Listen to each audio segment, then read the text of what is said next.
Hello, this is Danielle Yawowiecka with the BBC News. Protests are now spreading across India and beyond its borders against a ban on the Muslim headscarf in some colleges in one southern state. The Pakistani government has deplored the ban and summoned the Indian ambassador to formally convey its concern. In India itself, hundreds of demonstrators came out onto the streets of Kolkata and Chennai, two of the country's largest cities, and in Hyderabad. This woman in Hyderabad said they would fight for their right to preserve their customs. A strong message should go from our side that we are not ready to tolerate any kind of action against the hijab in any part of the country.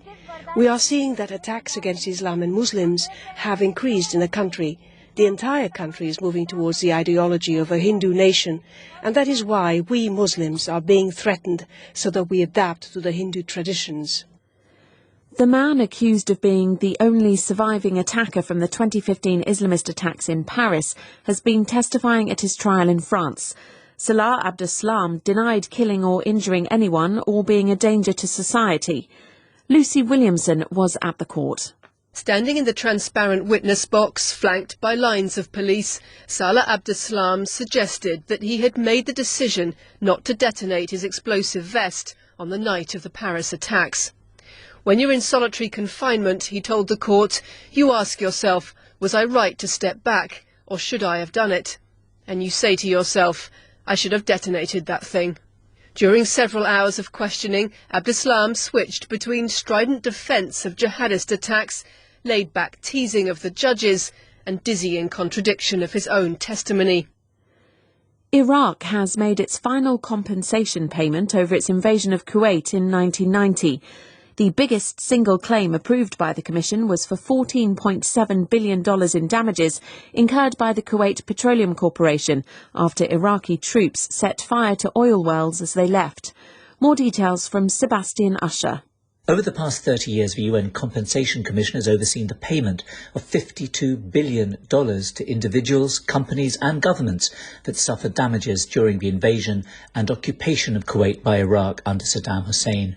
The payments were taken out of Iraq's own oil revenue at varying rates, with payments suspended during the country's existential battle with the Islamic State group between 2014 and 2018. The team figure skating medals won on Monday at the Beijing Winter Olympics have yet to be handed out.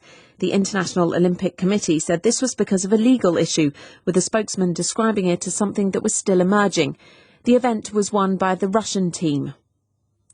You're listening to the latest world news from the BBC.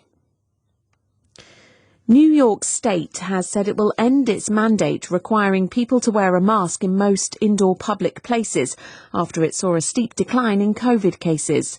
Governor Kathy Hochul said she would not renew the mandate for businesses when it expires on Thursday. New York was initially one of the United States' pandemic epicenters. A tribal kingdom has been restored in South Sudan 117 years after it ceased to exist. Thousands of people attended the installation of the king of the Azande at a ceremony in Yambio Palace in western Equatoria. The Azande were traditionally a warrior people and conquered territory across Central Africa. Here's Mary Harper. Wilson Penny Rikito Budwe is the great-grandson of the last king, Aturaba Penny Rikito Budwe, who was killed in 1905 while battling British colonial forces. It's said his real name was Mbio, which means small antelope, but that he renamed himself Budwe, which means to tear out a man's intestines. The brother of the new king says his people have no hidden plan to use their restored kingdom to try to dominate any of South Sudan's 60 other tribes. A Ugandan author who was charged with insulting President Yoweri Museveni and his son has fled the country. Kakwenza Ruchira Bashaija's lawyer said he was seeking medical treatment abroad for injuries inflicted while he was in jail. The novelist said he was tortured in prison, including being beaten and made to dance for days without rest. The largest cut diamond in the world, a 555-carat jewel dubbed the Enigma, has sold at auction in London for $4.3 million. The extremely rare black diamond is believed to have been created when a meteorite or asteroid fell to Earth billions of years ago. The jewel has 55 facets. BBC News.